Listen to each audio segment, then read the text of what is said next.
Mute yourself. Yeah, I'm muted. Can you also check if I'm in the right one?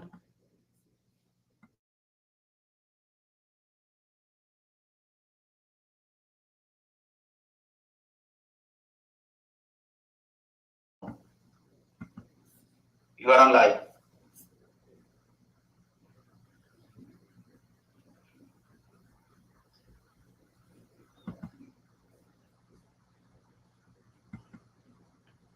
Hey guys, we'll start in 2 minutes, okay?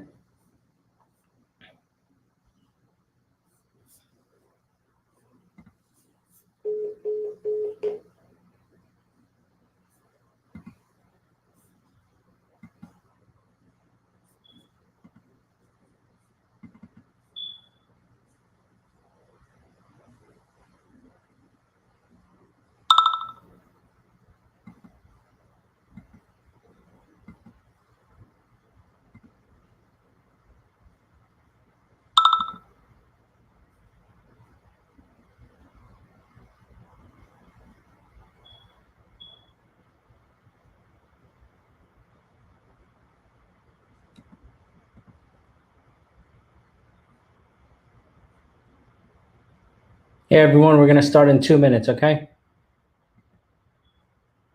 Okay.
All right, everyone, can you guys hear me?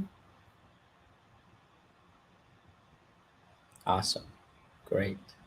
Okay, so just to kind of summarize, I'll first introduce myself, then we'll start the orientation. The orientation will last about 25 to 30 minutes, and then we'll go into question and answers. And as I'm going through, if you guys have any questions, anything that you guys want to ask, just go ahead and ask me. Like you can cut me off, no issues at all. Um, so, again, as long as it's related to the topic, okay? Sounds good? And you guys can see my screen?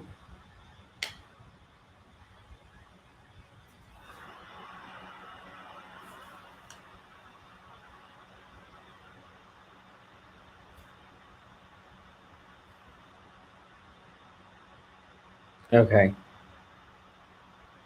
Okay, great. Awesome. All right. Okay, so my name is Adnan Rahman.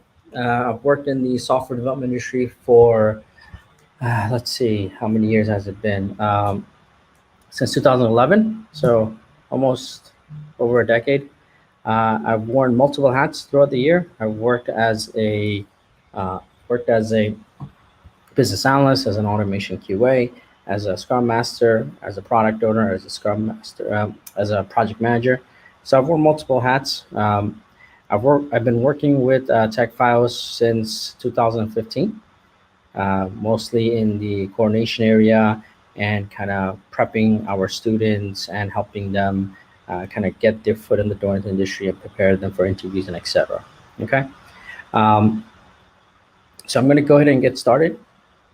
So who are we? I don't want you to think of us as a like a training, like a school or a place where you come and get a certificate for training. We're more of like a consulting and training organization. Okay, our main goal is to train you and get you a job in the software development industry. We have multiple locations. We have one in New York, in Pennsylvania, and in Texas. We do offer live remote training from anywhere in the U.S. and also in-person training in the Pennsylvania and Texas areas. Okay. Again, our goal is to get you a job. How do we do that? Well, we exploit a certain job market, right? Which is specifically the STEM market. Anything that's related to science, technology, engineering, or mathematics. Uh, you know, when you dig in and you look at the demand for jobs, right? For any job that's not related to STEM, for every position open, there are about 3.5 people applying. But for STEM related jobs, for every two jobs out there, there's only one person applying.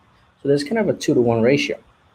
And if you dig deeper into STEM, uh, technology is the one that's growing the fastest. Okay. And you wonder, well, why is technology growing faster? Right? Who's hiring these IT professionals? Well, it's everybody, right? No matter what, today the most powerful thing in your pocket is a phone, right? It can do practically anything. And companies want to capitalize on that.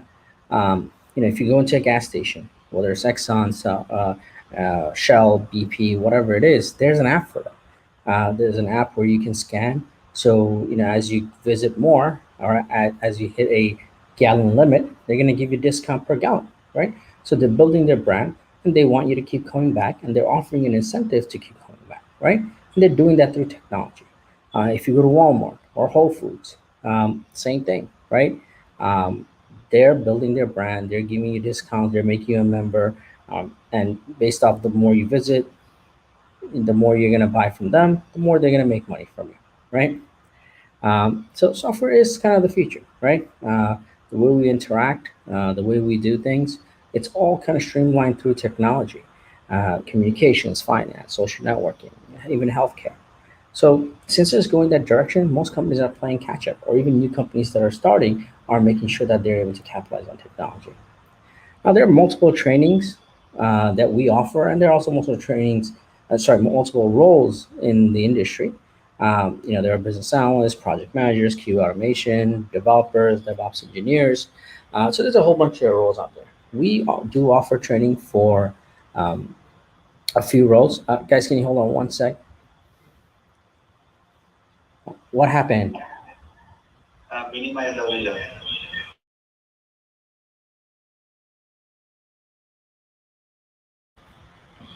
No, can you guys hear me? I got cut off for a sec. Hello?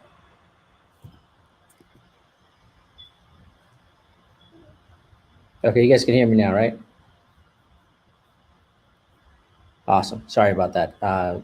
Something happened on my end. There was like a noise coming in, but thank you for holding. All right. So there, multiple roles out there. We do specifically training for automation QAs, DevOps engineers, and Java developers. Today's session is just for QAs. So if you're interested in one of the other programs, then you can call our office and they'll schedule an orientation or one-on-one with one of the instructors for that. QA is for kind of beginners. DevOps engineering is for intermediate, and Java developers is more for advanced students. So today's the QA one. And what is a QA? Okay, it's somebody who tests uh, the software that gets built. Developers make the software, and it's the QAs make sure that hey, this software does what it's supposed to do. Um, an analogy would be something like, for instance, let's say that we're BMW, right? And BMW builds cars, right? And we as BMW we looked into the market and we saw that what there's a gap in some of the vehicles we sell. Porsche and Mercedes they sell GTs, and we don't have a GT model to compete with them. So BMW wants to make a new model, right? BMW wants to make a 9 Series GT or something like that. Okay, and they look into the survey, they look at the specs and how this car needs to be built. That, hey, you know what, this car needs to be a two-door car, but this car needs to have 650 horsepower. This car needs to do 20 miles per gallon. This car needs to go 0 to 60 in 3 seconds, right? And a whole bunch of other requirements, right? So the designers, the engineers, the manufacturers, they all get involved and they build a car, right? And they don't go ahead and just start selling the car, right? Somebody needs to test the car. You get a test driver in.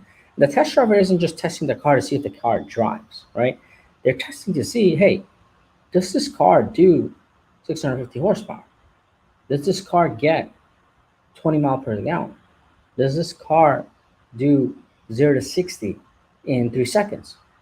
Right? Somebody needs to test all that out in different scenarios, in different areas, in different roads, and make sure it does all those things, right? Because if it doesn't, and they start selling the car, then what's going to happen? What do you guys think is going to happen? Let's say you promised something to your customers and you didn't deliver it. What do you think is going to happen? Yeah, your business. Well, yeah, exactly. Right. People are not going to trust to buy your car. So let's say you sold these cars and it doesn't do 0 to 60 in 3 seconds. It does 0 to 60 in 4 seconds. Now that 1 second, to most of us, oh, it's not a big deal. But when somebody's spending $150,000 on a car, they're pretty upset, right? And next time they won't buy BMW, right? Next time they'll say, you know what, I'm not gonna buy. I'm gonna go buy Mercedes next time, or I'm gonna buy Porsche because they didn't lie to me, or they didn't cheat me, or they didn't deliver what they promised they were gonna deliver, right? So same kind of rules apply for software. When you build a software, you need to make sure there are no issues with the software. You got to make sure the software does what it's supposed to do. It's compliant based off the request of the people who wanted it, right? It does the requirements that those people wanted it to be. Whoever wants to build for whomever, the software does what it's supposed to do. And if you do that, then it builds your reputation, it builds your trust, and in the long term, you mitigate financial loss. You either make money, but you don't lose money, right? And another example would be Samsung, right? A couple of years ago, if you guys remember, there was a Samsung Note phone line that used to heat up and eventually catch on fire. It was a wiring issue that could have been easily caught if they'd done proper testing, but they didn't. And I think like 1 out of 10,000 phones used to catch on fire. And that's a big deal, right? And the repercussions of that was Samsung had to recall their entire Note line. You see, for a whole year, they didn't sell Note phones anymore. They had to, they took $2 billion market share loss. They literally lost 25 to 30% of their customer base to iPhone users, right? So not only did they lose their reputation and trust, but there was a big financial loss for them, right? And it was all about proper testing. Another thing about testing things properly is, you can avert life-threatening situations. Um, Now that's pretty important, right? A little over a year ago, we had a Boeing plane that crashed, and you know, more than 500 people died, and that could have been prevented. It was a software glitch. It was a software glitch, and if they had done proper testing, those people would have been alive today. And also, this is not as important as the lives of people, but also Boeing lost their reputation and trust. A lot of airlines wouldn't fly with them anymore, and they took a heavy financial loss in stocks and people buying their planes, or not people, airlines buying their planes. So companies want to avoid that. So every same kind of things apply for software, right? We all use, for instance, banking software on our phone, right? If we're trying to do a wire transfer, and let's say you want to send $1,000, but $2,000 went through, that's a software glitch, right? And I'm sure the bank's going to refund you, but you lose trust with that bank. Like, hey, I can't trust you with something as simple as that. It's not simple behind the scenes, but you feel like it's simple. It should be simple to you because you're paying them, right? You're putting your money into to their bank, so they should deliver on the services that they offer, right? So that's why it's really important to have a QA, to have a tester, to make sure whatever is being built does what it's supposed to do. Any questions, guys?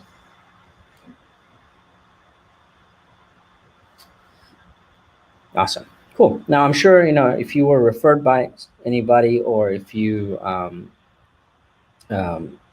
saw our ads, or heard us on the radio, these positions, they get paid a lot of money, right? Obviously, they prevent financial losses and negative reputation. That's great. They save time and resources, right? By making sure whatever's supposed to be delivered gets delivered properly, right? But the biggest thing is the in-demand skill set. There's a lack of skilled individuals to do this type of work in the United States. Unfortunately, and well, fortunately, maybe for you guys, is that most people in this country don't go into the STEM field or the science field from an academic perspective. They don't pursue bachelor of science degree or computer science degrees or anything related to engineering or anything like that. Most people go into social science degrees like business administration, finance, um, you know, um, psychology, sociology. I mean, in this country, they make it look like the MBA is the best thing in the world, right? But it's not. There aren't demands for those kind of jobs. It's very competitive. Yeah, go ahead. What's your question?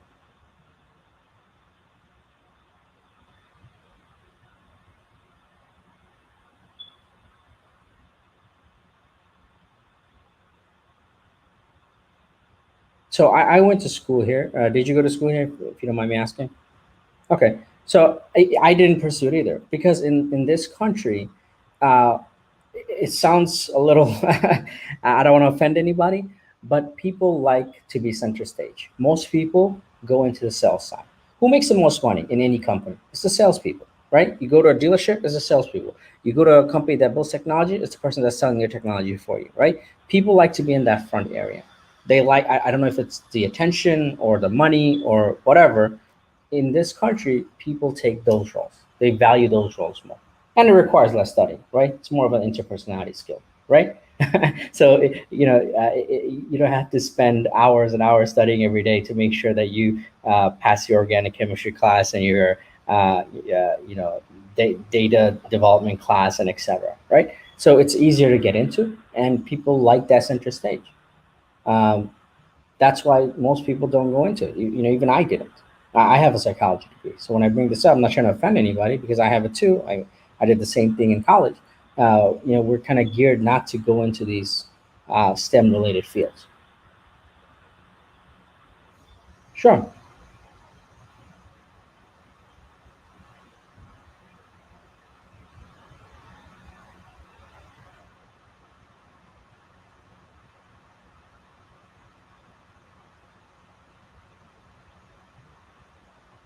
Yeah, I'll answer that for you in a bit. I'll answer that for you in a bit. Okay. Yeah, I'll answer that in a bit. Any other questions related to this as I'm going? All right, cool. So yeah, so most people in this country don't go into those fields, and the repercussions of that, or the consequences of that, is, companies have to bring in people from other countries, and that's what they do. And it's not cheaper labor to bring in people from other countries. They don't want to because it makes a company look bad when 50% of your workforce is foreign, right? Or immigrants that are going to go back, temporary immigrants, right? They don't want to deal with that, but they're kind of forced to because they don't have the labor market here to do that work. And you may be wondering, well, why doesn't these companies just train local people, right, and have them do the work, right? Train you. So let's say, somebody on this call. Anybody want to volunteer? So I could give an example. Throw somebody's name at me. Zulti. Okay. So Zulti, let's say I am Chase Bank, right? And Zulti wants to become an automation engineer. And so Zulti, are you working right now? Yeah, so you have already a job. So now you have to give up that job to come into Chase's building every day to um, get trained, right? Or else, how are you going to train? You have to work, and you have to also do other stuff, right? Like you have to have a roof under your head, right? How are you going to pay for the roof under your head if you need training? So Chase is going to say, all right, fine. It's going to take us 1 year to train you, Zulti. And in that 1 year, you need to come in 5 days a week, and we'll pay you. Let's just say we'll pay you $15 an hour, right? So we'll pay you $15 an hour so we can train you and make you into an automation engineer. We all agree, great. So $15 an hour is about $30,000 a year, right? So we have to spend, Chase has to spend $30,000 on you to become an automation engineer. But there's more cost behind that, right? The other cost is that, hey, um, somebody needs to train Zulti. So now, as Chase Bank, I have to get a resource. right? I have to find one of my own employees. And let's say I found one. I found a senior automation engineer, and that engineer makes about $100,000 a year. So I'm going to say, you know what? You make $100,000 a year, but I need you half your time instead of working and delivering things for us. I want you to spend half your time training Zulti for the next year.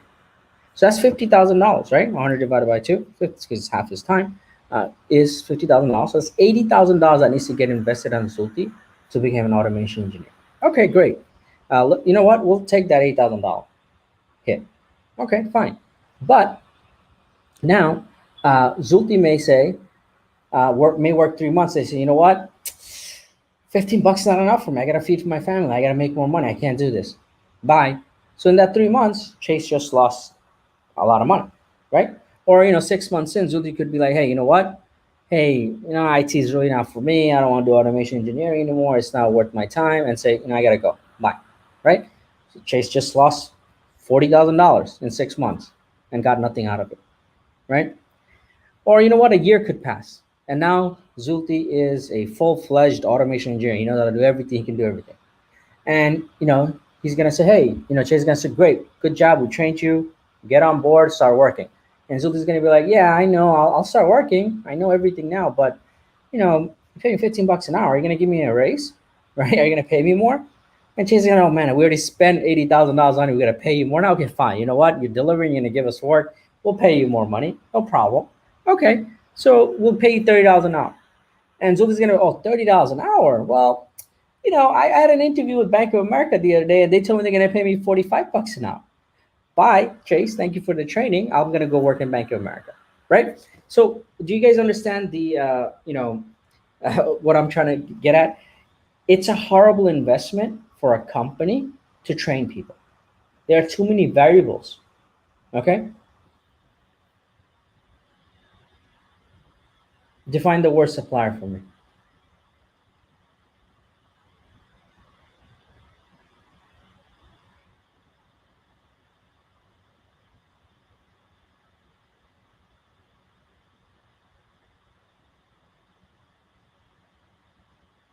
Mhm.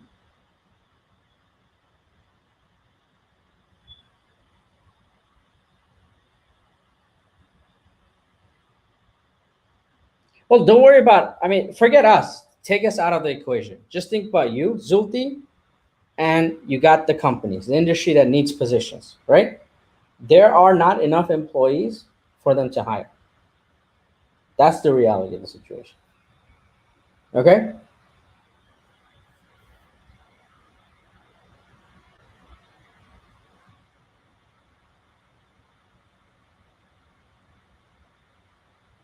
Hmm.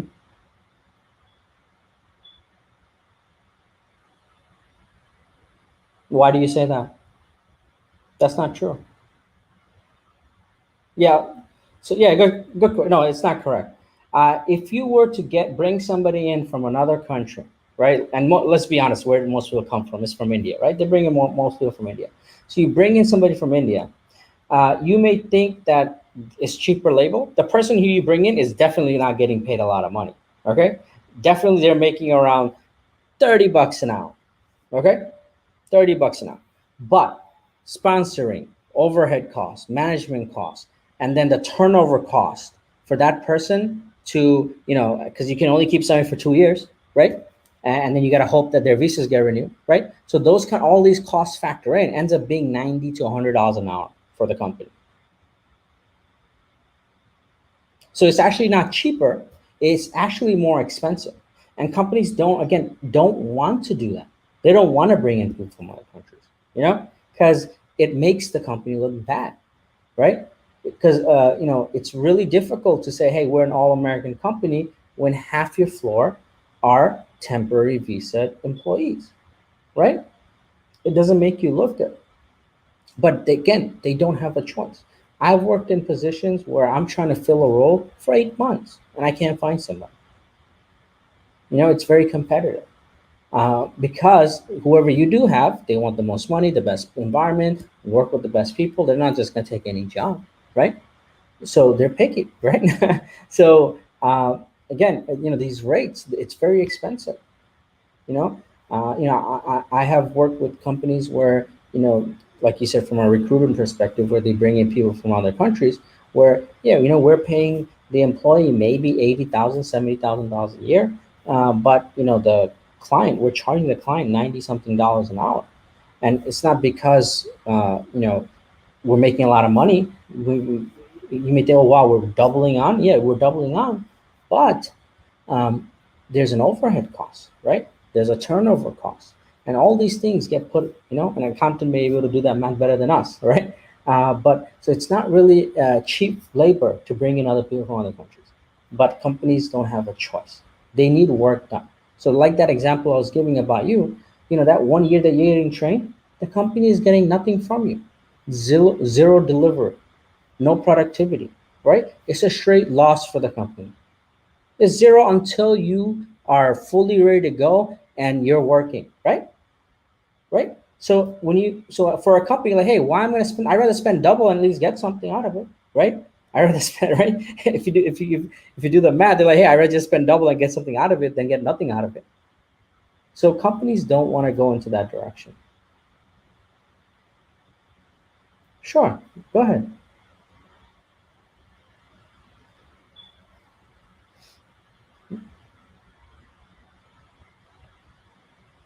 Hmm. Yeah.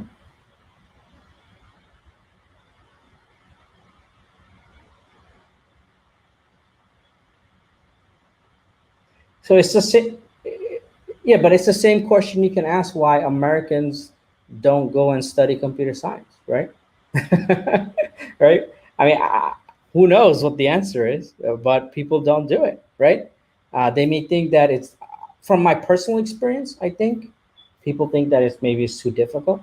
People think that maybe you need some inherent talent to do the work, right?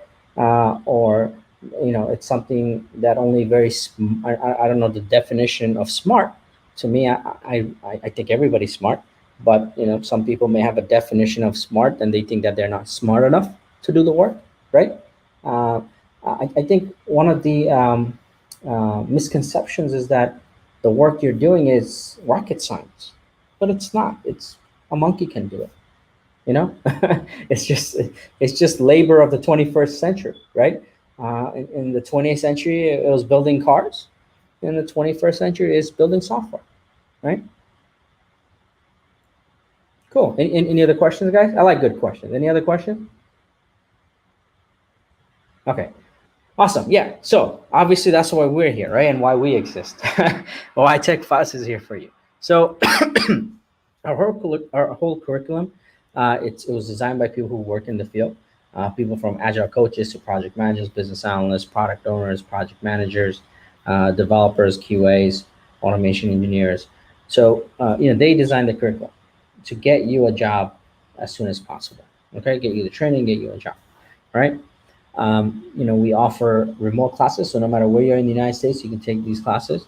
Or if you're in the Addison, Carrollton, North Dallas area in Texas, you can take it. Or if you're in the Upper Derby, Philadelphia, Pennsylvania area, you can take it in person. Okay. If you're anywhere else, or if those facilities are too far from you, you can take it from anywhere in the country through remote. Okay. All our sessions.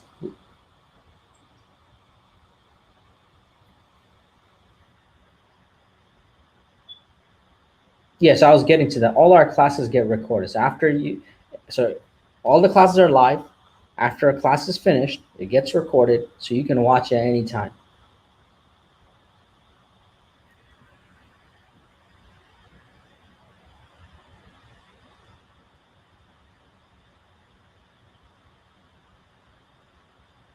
So let me get to that. Then you can ask that question to me, okay? After I talk a little more, okay? All right. Yeah. So every class is live. After you attend it, or if you don't attend it, still it gets recorded, and you can watch it later anytime. All right. Um, we try to teach you through real life examples, right? Make things as practical as possible. About 80% of the course is practical, the rest 20% is theoretical. Okay. We try to hold your hand as much as possible during this course. There is no prerequisite for this course. There is nothing required other than, hey, you're over 18, 21 preferred. You are have a like a work permit or you're eligible to work in the United States basically. Either you're a green card holder or U.S. citizen or you have a work permit, and you have no felonies under your account, right? Under your name.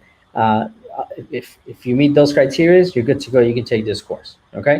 Uh, Once you're done with the course, we help you find the job. We help build your resume. We prep you with mock interviews. Okay. Uh, Once you do get a job, because of the way our business model works, we make sure that you keep your job. You get job support because we want you to keep your job. Because as long as you're making money, TechFios is making money. Okay. Um, Now it does say 4 months, 36 sessions. That's not true anymore. Okay. The course is more like 5.5 months and 46 sessions. So you're going to have 46 5-hour long classes. Okay.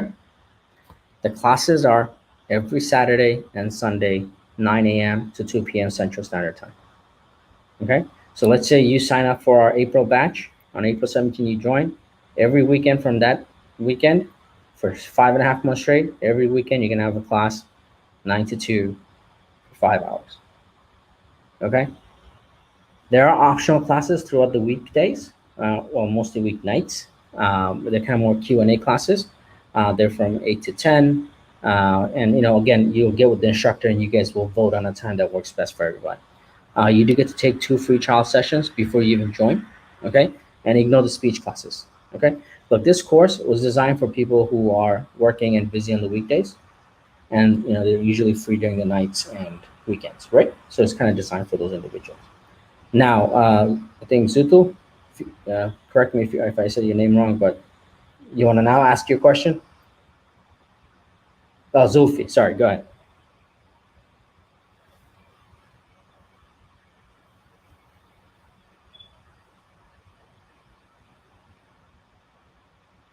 Mm-hmm, mm-hmm.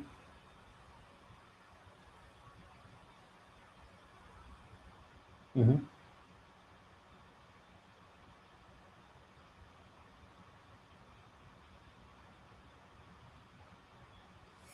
So there's two ways you can take this class, okay? You can take it self-paced or you could take it scheduled, okay? Now, self-paced means you can watch it at any time, any day. If you want to watch it at 2 in the morning every day, you watch it 2 in the morning every day. You could get this class done in under 2 months. We have seen people do it. Okay. The scheduled one is 5.5 months. You follow our pace. You attend every weekend. You participate with the instructors, their live classes. And if you miss any, you can always watch the recording. Now, your question is, hey, if I miss out every weekend, can I take the nights or whatever to make up? You can, but, and I'm going to be honest with you, okay? Um, it's going to depend on your discipline and your academic capabilities. Okay. If you were to ask me that, hey, if I miss every weekend and I'm going to watch the recordings and pull this off, I'll tell you right now, I will not be able to pull it off. Not today. Maybe 10 years ago. I did that 10 years ago, but today I can't do it. Okay. So you have to know your own capabilities. You have to measure yourself and say, are you disciplined enough to do that? If you are, great. If you're not, then you need to figure out how you make sure you join the class. A lot of people, they need the classroom environment. They need other people to keep them motivated. Now, if you're not that person, you're somebody who's disciplined, you can tackle anything you want, then you'll be fine. If you know you're not that person where you are incapable of doing that, you get like me, you need coffee breaks every 5 minutes. I'll tell you right now, you're not going to be able to pull it off. Okay. Um, but I'll get into that a little more a little later. Okay. Cool. Any other questions, guys, about this? Okay, cool. Um, so we do teach you some. We don't really teach you like basic computer skills. It's more like computer 101 skills from a software development side, like how to use the Windows command prompt, what is shell scripting, some tools that you would use at work like Excel and Outlook and scheduling tasks. Then we'll give you some introduction to some scripting language, a couple hours of it, to understand like how scripting works. So what if you really want to take this course or not. Then you get introduction to XML and JSON, that's basically how integration works, and then how binary and hexadecimal systems work. Okay. Once that's done, you're going to learn the theoretical side of the industry. How does the software development industry works? Who are the players involved? What is your role? What is the role of your coworkers? So the types of definition and terminology you need to use at work. The types of project management approaches that are there, the types of tools you're going to work with, the types of documents you're going to work with. And then you're going to do some manual testing. How do you test an application that gets created by a developer? Like, what are the rules for testing? What are the formalities for testing? What is the approach to testing? So you're going to learn that. Okay. And this is about, I would say, how many classes? I would say for about 4 classes about it. So about 20 to 30 hours on this. Okay. Then things get more. Yeah, go ahead. Sure. No, don't be sorry. Go ahead.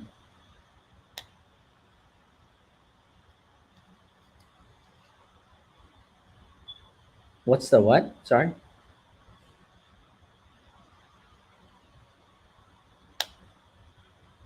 I don't think that's a question related to here. That because this one's for automation. This one's for automation only. Okay.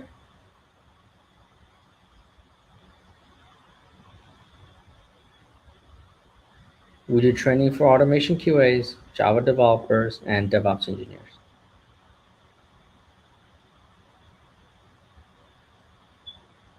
You need to call the office and schedule something, and they'll lead you to an orientation for that. Okay. Awesome. Cool. Um, so then you guys will need to learn database skills. Okay, you guys need to learn how to access databases. You guys need to learn how to write command line languages to pull up information from databases, and compare data and report on data. Okay, this is where things start getting technical. Okay, you're going to start using what we call SQL, which is structured query language, to pull up data from these databases. Guys, can you please mute yourself if you're not talking, because there's a lot of background noise. Thank you. Um, so this is where things start to get technical and kind of starts challenging you for the direction of the course, because this course is mainly to make you technical, to make you a technical individual. Okay. Um, so once you're learning that, you're gonna learn, Java. Okay. You're gonna learn Java. Okay, a programming language. You're gonna learn it from a scripting perspective, which means that you're going to learn about 40% of what a Java developer would know. Okay, so 40% of that individual. So 40%, 100% is coding and building stuff. You're going to learn 40% of it, so you can go ahead and start scripting stuff. What does that mean? That means that you guys are trying to be not manual testers. You're trying to be automation testers, which is where the industry is going towards. Where you're still a software tester. You're somebody who is testing software that gets built by developers, but you're not the one who's sitting there and pressing on buttons and typing things to test the software. You're teaching the computer to test for you. You're writing scripts that will test the software that was built by developers for you. Okay, so you're going to use Java, and you're going to use an automation tool called Selenium. And there are lots of other automation tools out there. They all kind of work the same, but you can use Java and Selenium together to, teach your computer to test for you. Okay, and there's a reason why we teach Java versus other languages. For instance, there's Python, there's C Sharp. If we teach you there, those classes are actually easier to teach. It's easier to learn Python than to learn Java. But we teach Java because Java is what we call a core language. And, kind of most other languages root from Java. So if you know how to do Java, okay, you can literally learn how to do Python in 2 weeks. You can learn how to do C Sharp in 2 weeks. You sit there and you start learning, it clicks easier. And Java is really hard to learn. That's the reason we do it, because we don't want you to be confined to, hey, if the market changes or shifts, you're able to transition to that shift easily. Okay, instead of coming back to us. Make sense?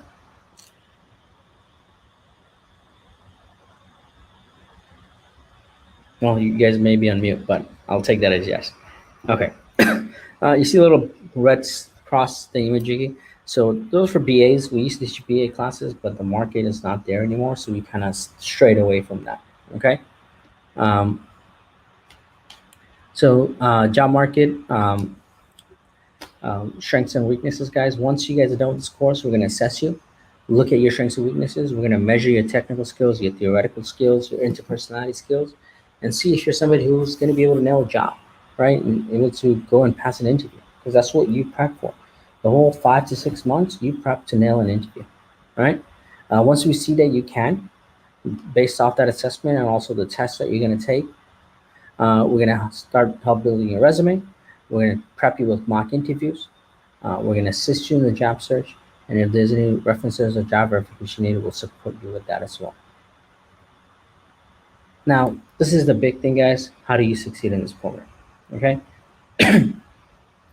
One of the main thing is to get this done properly is commitment to the program. Okay. You're going to learn about 10 years of information in the next 5 to 6 months. Okay. 10 years of information. So all that information is compounded and put into a crash course for you. Okay. And you need to commit about 1 to 3 hours a day in order to learn all this stuff. Okay. 1 to 3 hours a day. 1 hour for people who are very disciplined and did good in school and knows how to study. 3 to 4 hours for people like me and people who need coffee breaks every 10 minutes or can't, pay attention properly and need, gets avoided easily, right? Um, you know, distracted easily. Um, so, you know, it's just to give you like my experience in this. When I did this a decade ago, okay, I was right out of college. Okay, I was, I got a psychology degree, but I was pursuing an MBA. Okay, in Baruch College. I'm from Brooklyn, New York. Okay, so I was going for an MBA in Baruch College. Um, I was working as a network infrastructure. Like I used to work with servers and stuff like that. Okay. Now I didn't really know what the software development industry was. It was more like a different role. Okay. It's an entirely different role. Creating servers and setting them up and maintaining them and etc. Um, I used to do that 9 to 5. I used to go for a master's from 7 to 9. Okay.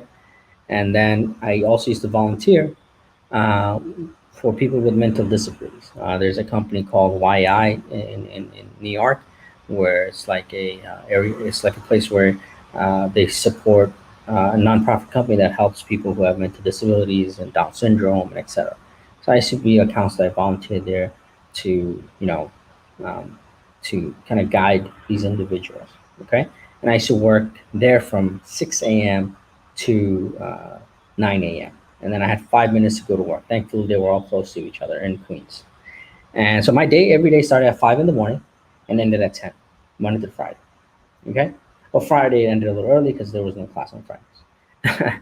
And weekends I was off. And I was making less than $50,000 a year. Okay. And I used to see people take the same course that I'm talking about today. People as in my family members, friends, my dad's friends, okay? People who never even went to school, just came to the United States. And they were taking these courses and they were making six-figure income. And I went to school here. What am I doing wrong, right? So, um, and so my cousin, he was actually the one who pushed me. He's like, hey, you should do this. You know, it worked for me because he already used to work in the IT field, and after 2008, the market crashed. He was out of job for 2 years, and he got into this after that. And he's like, hey, you should do it. I did it. You know, and okay, so I signed up. I attended every weekend, and I did the class. It felt really easy. Okay, it felt really easy. And that time was 4 months long. The class that I took, um, and once it was done. Um, I was ready to go to the market. I'm like, yeah, I'm ready. I did this. I did all the classes. I'm good to go. They assessed me and they failed me. They said, you're not ready. Go back and study. And I'm like, what? I took every day and I studied. I really didn't study. I just took the class every day. And, it felt easy. I learned everything. I understood what was going on. How am I not able to do this? Right? Well, because the reason is there's so much information thrown at me that every weekend, as the next class started, I forgot what happened in the previous class. My brain would reset because I wasn't practicing. And I didn't have time to practice because I was also doing my MBA. I was also working. I was also volunteering. right? So, that 4 months was a waste because, you know, I had to pay for the class, and our competitors are a lot more expensive than us. So when I took the class, it was $4,000 up front, and then after I get a job, they wanted another $5,000, so around $9,000. And I didn't even have $4,000. I took that money from my dad. He gave it to me. He's like, "Here, go do it," you know. And so I'm like, "Wow, I just wasted my dad's money, and I got nothing out of it." I'm like, "What am I doing wrong?" So I had to take a step back, and I had to assess myself and say, "You know what? I need to make this a priority." And I'm like, "Okay, MBA. You know what? I'm already two. This is my second semester. I'm $10,000 in. If I keep going, it's going to cost me, another $30,000, 10,000 a semester. Okay. Um, is this worth pursuing? If I do get an MBA, $40,000, I'm going to be in debt. How much raise am I going to get at work? Maybe a $10,000. Maybe a $20,000. Is that really worth it? Not really. So drop the masters. Well, I volunteered today. Heaven points are great. It adds up. Wonderful. But heaven points can wait. I need to be financially secure first. So dropped out of volunteering and focused on just my 9 to 5. And I studied every single day and on the weekends, never went out, disappeared for 2 months. My friend didn't know if I was there or alive. And I, got everything done, got reassessed. They told me I'm ready to go, and I got a job in my third interview, and I tripled my salary. Okay, so that's what I had to do. I really had to make it into a priority, and that's what I'm trying to tell you guys. You have to make this into a priority if you want to be successful. If you cannot make it into a priority, don't take this course. This course is not for you. We will not be able to help you after this is done. Okay? You really need to know this stuff by the back of your head. You have to wake up to it, you have to sleep to it, you have to eat to it. Okay? You have to talk about it to everybody around you. If you don't, it's never going to work. And I can guarantee you, I will not be able to help you after you're done with this course. Okay? It's a lot of work, it's a lot of studying. Again, it's not rocket science. Okay? I've had more a hard time taking organic chemistry class in college than I did of this. Okay? It's literally monkey see, monkey do. Whatever the instructor is showing you, you just need to mimic it and pound it in your head and just replicate it. That's it. But the only way you'll be able to do that is by practicing. Okay? So, we will pave the roads. We will put up the signs which direction to go. We'll even build you the car. But at the end of the day, you need to learn how to drive and you need to drive the car. Okay? And I know it sounds like a lot of work and a lot of sacrifice. It is. The silver lining towards that is, you're gonna make $100,000 income. You're gonna make a six-figure income. At minimum, you're gonna make $80,000. Okay, that's the minimum salary for automation engineer. Okay, but you have to put in that work. Okay, the other things is you guys need to learn how to take good notes. You need to learn how to communicate effectively. And, we'll train you on that as much as possible as you're taking this course. Some requirements for the course, guys. You do need a laptop or desktop. We prefer you have a PC. It's easier to manage. Okay, an i7 would be good with 16 gigs of RAM. If not, at minimum, i5 with 8 gigs of RAM. If you have an SSD, that'll be even better. You do need internet connection if you're taking the class remotely. You need a phone, a couple of software tools which we'll let you guys use from us, our end. Your obvious dedicated time, and if you're taking the class remotely, a quiet room. It's really important. Okay. Um, End game, guys. Learn the market skills to get a job in the software industry. Make connections with us, the instructors, recruiters, and your coworkers. Sorry, well, most of your future coworkers, or your classmates. Okay, get your dream job. I don't think I can tell you that only in the software development industry the jobs are so lax and laid back. No other industry does that. There's no other industry where you can say, you know what? Hey, I'm gonna take off for the next 3 hours. I'll make up my work at night. There's no other job and say, you know what? I'm feeling a little sick. I'm gonna work from home today. You know, doesn't exist. Okay, there's no other job where your manager doesn't micromanage you. Okay, they just say, you know what? Hey, you take on the work. You figure out how to get it done. Okay, and obviously make money, right? I don't know about most people, but I got into this industry because financial security. Okay, financial security. Um, you make a lot of money for the output you give. I can tell you that, when I first started working, probably used to work around 40 hours a week. Um, Probably in the last 3 years, I haven't worked more than 20 hours a week. Still getting paid for 40 hours. Sometimes an hour a day, right? So the input you put in, the return you're getting, you don't get that anywhere else. Okay.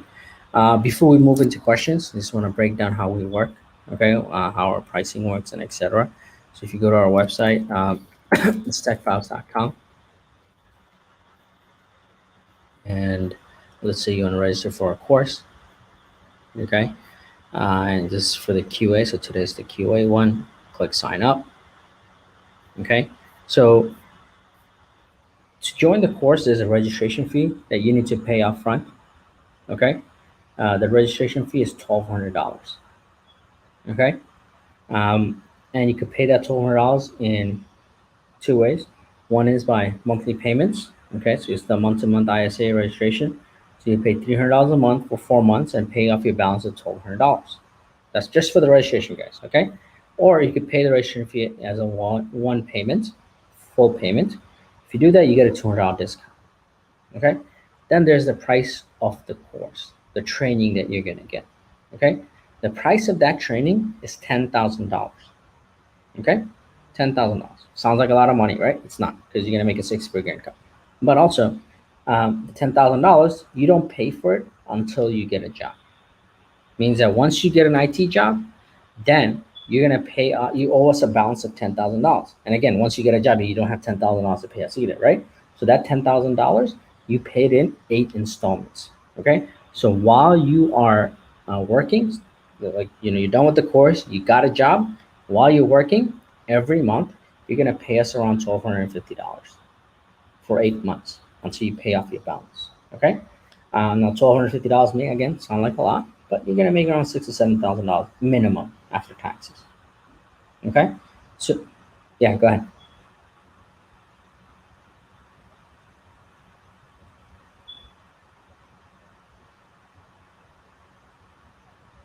Good question. Perfect.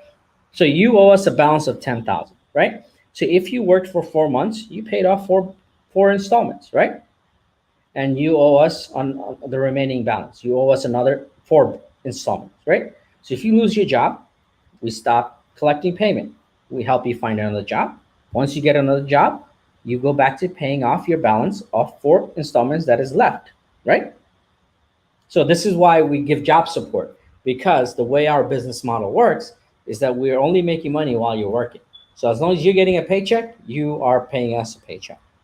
If you're not making any money, we can't really collect any money from you, right?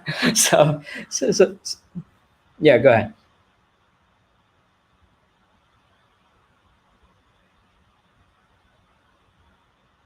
80K. 80K. Mm-hmm.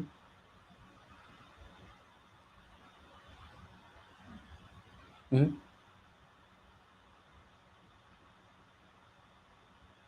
So I mean, if you're gonna take this course to make $40,000, it's not worth taking this course. Yeah, it doesn't make sense. And have I seen it? I haven't seen $40,000. I'll be honest, but I have seen 60 and $70,000. We encourage people not to take those courses, jobs, because I'll tell you why. Those jobs that pays under 80,000, they're not automation jobs. They're usually manual jobs, and those manual jobs, two things. The issue with them is, first, there about only happens about, people get lucky if they do get a manual job, because there's only like 5 to 10% in the market. Okay, so there are a lot of manual jobs, but the people that go into that direction, they're kind of ending their career, because the future of the industry is technical. If you're a manual tester, you know nothing technical, so you're gonna be out of a job in 2 3 years.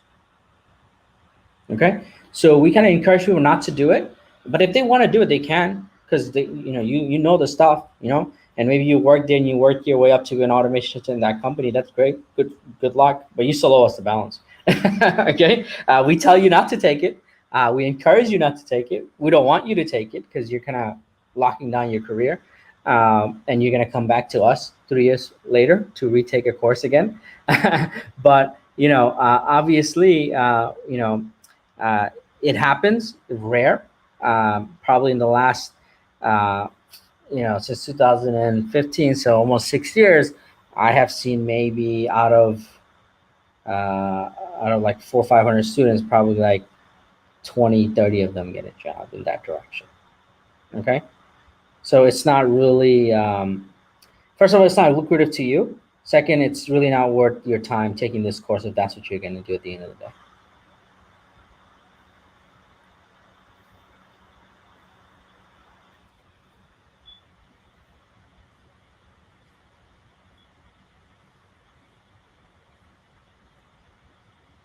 Mm-hmm. Mm-hmm.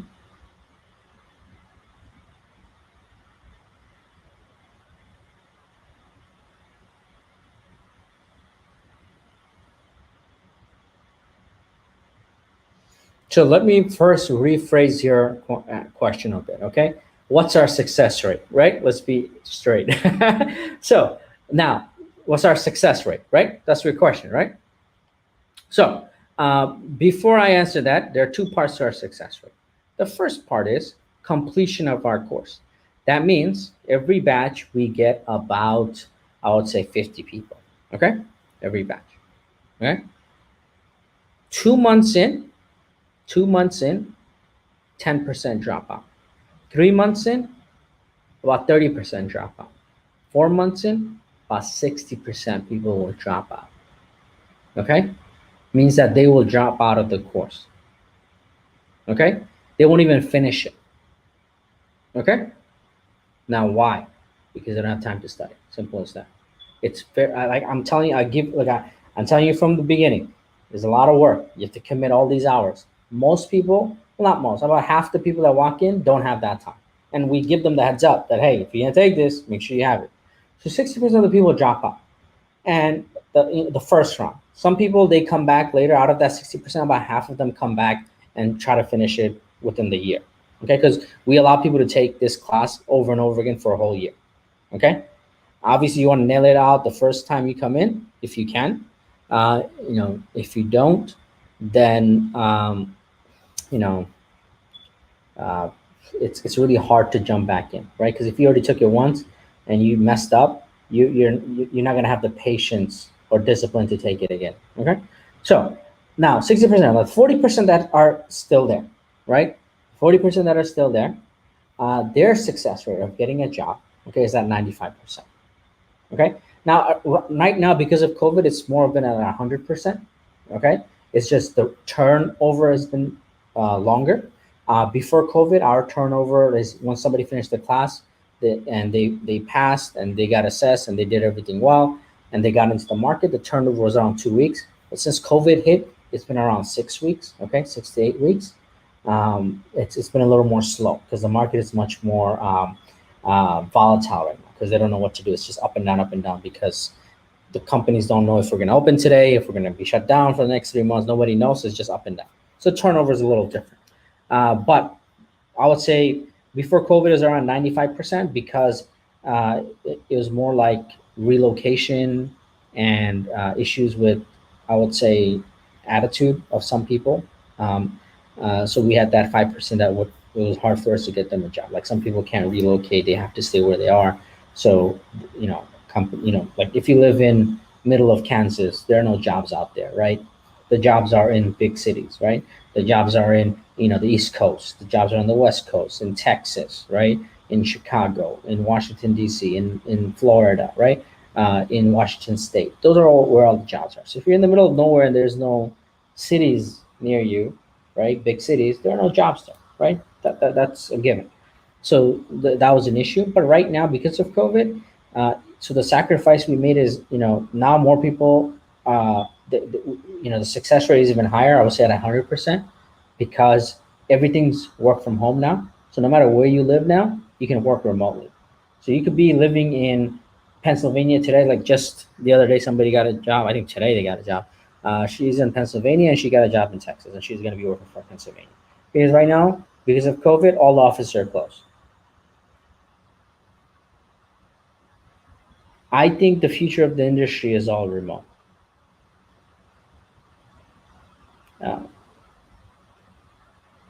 no, no, no, that's fine. That's a good thing. Yeah,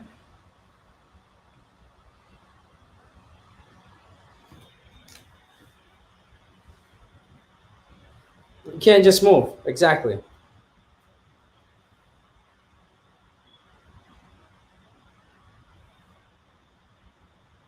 Yep. Of course, yeah. But right now, everything's remote, and I don't, I thought we were gonna open up like end of last year. It still didn't happen, And I think what happened is with this whole COVID situation, companies have learned that hey, we need to improve our work, right, by working remotely. So I'm sure they figured out how to deliver the same quality of work and work remotely. Now they're gonna second guess when they say, you know what, let's open up our offices. Well, do I really want to spend all that money for real estate for an individual when I can have pay them the same money and have them work from home, right? So they're making those assessments, and they're gonna see that they're gonna save a lot more money by not having people come to the office, you know. So, in my opinion, this kind of forced companies to improve their work remotely, and now they're gonna say, you know what, just make let's keep 50% of our work off, our work remote. Why even bother, right? So I think that's gonna be the future of this industry. Okay. Cool. Now, questions, guys. Let's jump to questions. All right. Oh, by the way, if you pay the tuition fee at full, you get a $2,000 discount. Okay, and you can pay it all at once, and we will give you 24/7 mentorship. Okay, until you get employed. All right. Anyways, so yeah. Again, look, I took this course. All of our competitors charge a lot. So if you look at like I took this in New York, the company I took it from was called Front Tech, and again, $4,000 up front, another 5,000 if you get a job. Most companies that do what we do charge around the same price up front. We just charge less up front because honestly, um, when I took this course, I didn't have the money, and everybody doesn't have my father to pay that money, right? So if I didn't have my dad paying me, I would have never got into this industry, right? So that's why we know the cost behind it. So we kind of take a different approach than our competitors, which is for us. Look, if there's 10 people that joined our class, and none of them get a job, well, they only paid us $10,000, right? That doesn't even run our operating costs, right? For other competitors of ours, if they have 10 people that join their class and none of them get a job, they made $40,000. So our business models are a little different because they're not inclined to make sure you get employed, right? We are because we want your $10,000, right? So it's a different business model. That's where we make sure that hey, look, even with the 60% dropout rate, I know it sounds a lot, but if you look at U.S. college dropout rate, it's at 56%. So we're not doing that bad, right? But what we want to say to everybody that wants to join this course, that it's going to be work. It's going to be a lot of studying. It's going to be sacrifice that you need to make. Okay, and the sacrifice isn't really cost. It's not money. It's not financial, because $10,000 you're paying for after you get employed. It's manageable, right? But you need to put in a lot of hours to make this happen. We're going to give you with our class hours plus extra hours around 270 to 280 hours from our end. You need to give back 500 hours the next 6 months if you want to be successful. Okay. Now, questions, guys. Any other questions?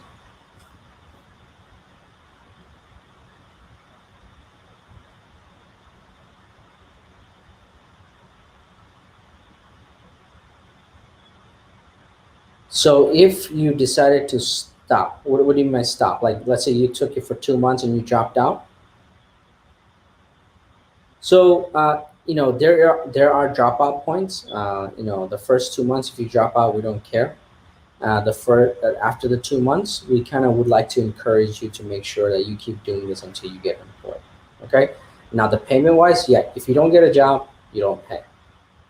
Okay, simple as that. Now let's say if you took the class for 3 months and you got everything you needed, and you didn't want to finish the rest, and you went and you got an IT job, you need to pay. Okay, you're liable. Okay, so as long as you get an IT job, whether it's through us or somewhere else, I don't care who you get it from. If you take the training, you're liable to pay the fees. And if you get a job, if you take the training and you get a job, you're liable to pay the fees. And I don't mean job like you're working at Walmart as a cashier or for working at McDonald's, right? I mean like if you get an IT job.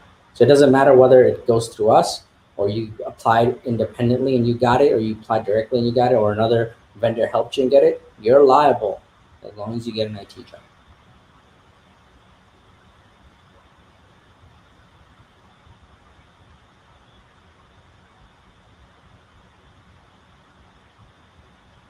Mhm. Mhm.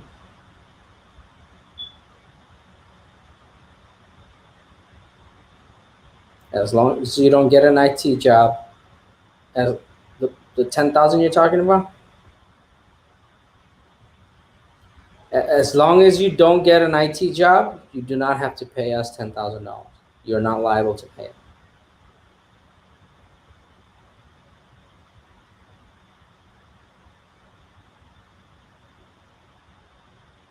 You're paying an administration fee of $1,200 in 4-month installments. Yeah, or if you pay it in installments, it's $300 a month. If you pay the 1,200 in full, you get a $200 discount. So it'll be 1,000.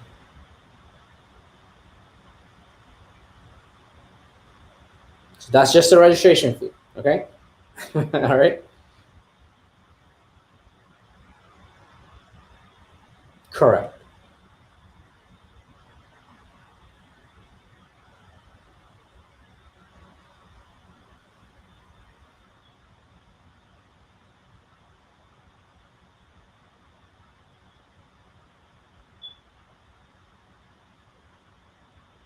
You can pay it in installments as you're taking the class. Yes.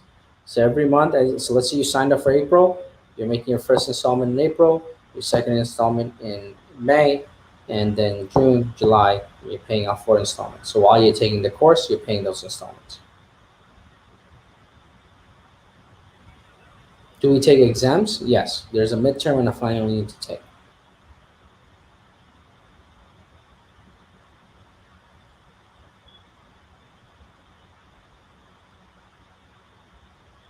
Yes. Look, the exams are not for us. The exams are for you to gauge where you're standing in the class. Okay. To us, the exam doesn't tell us that hey, this person can get a job or not. The exam is to tell you are you going the right direction as you're taking this course or not. Let's say that you took this class, right? Let's say you're 2 months in, right, and you're up to the sequel and you learn nothing. You can tell me that I learned nothing. What do I do? I would say you can continue forward and worry about Java, or you can just go back and restart from the beginning in another batch. Okay, you get 1 year access to our platform.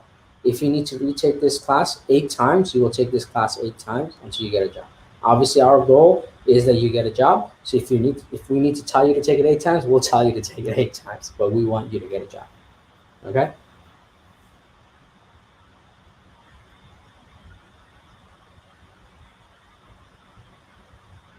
No, no, you don't have to pay anything. 1 year access, unlimited times you can take this course within that 1 year time period.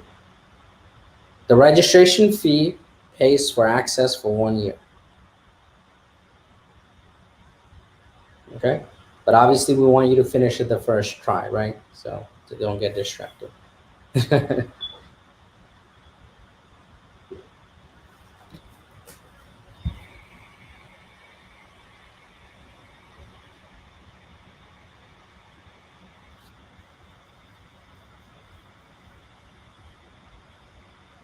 Hmm.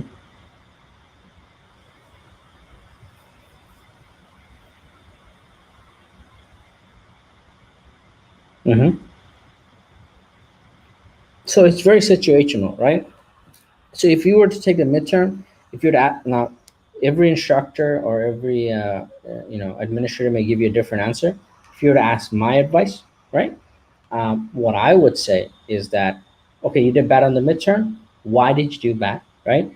Figure out what those weaknesses are. Do you not have time to study? Do you have not? Do you not have time to practice? Are you not practicing? Are you not paying attention? Are you not understanding what's going on because maybe the instructor is bad? I don't know, right? What is the reason? Let's figure that out first, right? Now, figure that out and continue forward. As in, forget whatever happened, worry about the next topic, because everything we teach is kind of independent. Java and Selenium is independent of SQL and SDLC. SQL is independent of Java and Selenium and SDLC. None of them kind of is a prerequisite for the other, right? So I would go ahead and assess like these are the mistakes you're making. Well, now focus on Java. Don't make the same mistakes that you did with SQL and SDLC, right? That would be my advice. Okay. And now, hold on, let me finish. Now, but if this was the final and you did bad, now then we have a different story, right? Now, hey, in this case, well, Java, because you have to understand, Java and Selenium are more than 26 classes. About almost 60 to 70% of this course is Java and Selenium. Okay? So that's what you need to learn to get a job, right? So now if you were to do bad in the final, we need to figure out, hey, can you go watch these videos and catch up? Hey, do you need to retake Selenium? Hey, do you need to take all of Java? Or hey, do you need to restart all the way from the beginning? What is it? Right? We'll have to assess that and figure it out. Make sense? Mm-hmm.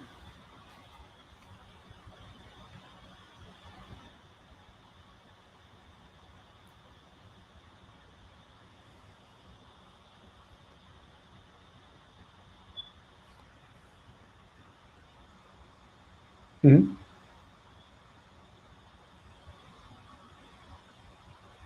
Yeah, you can. Yeah, of course.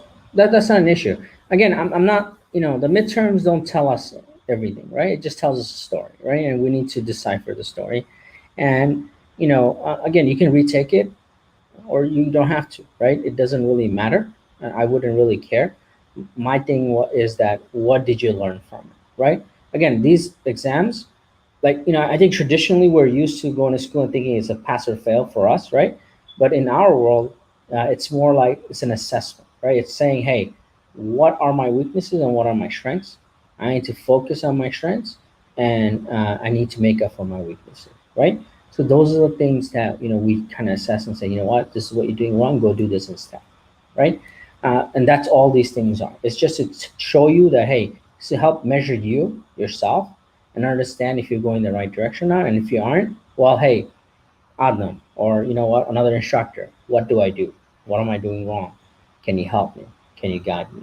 Right? And then everybody will have their own little solution, right? And so we'll have to figure that out on a case by case basis.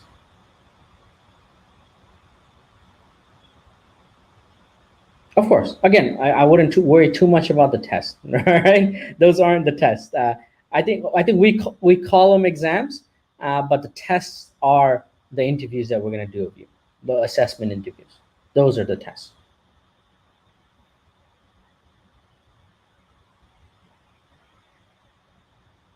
I know, yeah, we're used to that, but I think that's how they forget the real world doesn't work with pen and paper and multiple choice questions. I think that's the problem, and I think that's where a lot of the weaknesses people have. In most places. I'll give you guys an example. Okay, I've had a student. Okay, that went in for the interview. Okay, they asked him 10 questions. Okay, out of the 10 questions, he got 4 of them right. Is that a pass or fail? Well, let's just say, I mean, it's 4 out of 10. It's still a bad number, right? It's under 50%, right? So logically, that's a fail, right? Yeah, but that person still got the job, right? And the reason is because the way he answered his questions was showing and emoting that what, I am confident, I am capable, I can learn this stuff, even though I don't know the stuff, right? So I think this is where there's a fallacy in exams and tests, uh, that the real world doesn't work that way, and the real world looks at other stuff that exams and tests can never show you or teach you to do. You know? Yeah. Cool. Any other questions, guys? Yeah. Well, anybody else? Any other questions?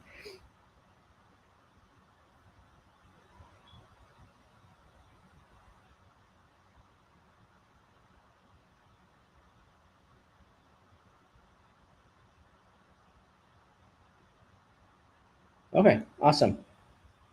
All right. All right. Cool, guys. Thank you so much. If you yeah, just get back to one of the program coordinators and let them know. If you want, I would recommend just take a trial class, no obligation at all. Just register on our website. You can take a trial session and see if this is for you or not. If it is, that's great. You don't sign a contract, you don't do anything. You just register. You take two classes. I think we're gonna give out four because of COVID. We give an additional two, and you could also come if you're in the Dallas area, come check out our facility and take the trial classes from there. And then if you decide this is something for you, if you like the way we teach, then jump in. If not, then maybe this is not for you, or maybe I don't know, maybe check out some of our competitors too and take some of their free classes and see which is the best for you. Okay, cool guys, thank you. Have a great night.